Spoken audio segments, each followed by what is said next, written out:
ஒன்றிய அரசு நமக்கு தர வேண்டிய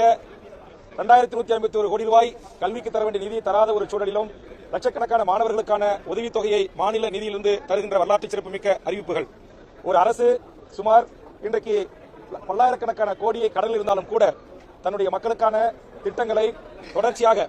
இன்றைக்கு பள்ளிக்கல்வி, மருத்துவம், சாலை மேம்பாடு, பொதுப்பணித்துறை, நகராட்சி நிர்வாகம், அதுபோன்ற ஊரக வளர்ச்சித்துறை, உள்ளாட்சித்துறை, நம்முடைய உள்துறை, இதுபோன்ற எல்லா துறைகளிலும் கிடைத்த வருவாய் நிதியை பகிர்ந்து அளித்து தமிழ்நாட்டு மக்களின் பல்வேறு கோரிக்கைகளும் அதுபோன்று 15 நாள் அவர்களுடைய லீவு விடுப்புக்கான சம்பளத்தை 9 லட்சம் அரசு ஊழியர்கள் பயன்படுகின்ற தகவலில் அறிவித்திருக்கிற அறிவிப்போம்.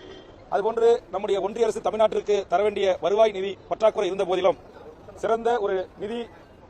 சீர்திருத்தின் அடிப்படையில் இன்றைக்கு 3.7% இருந்த அந்த பற்றாக்குறையை வரும் ஆண்டில் 1 அளவிலே கொண்டு வந்து நிறுத்துகின்ற நிதி மேலாண்மையை கையாண்டிருக்கிற நிதி அமைச்சருக்கும் நிதி அமைச்சகத்தின் செயலாளருக்கும் எமது தமிழக வாழ்வுரிமை கட்சி பாராட்டுக்களை, வாழ்த்துக்களை தெரிவித்து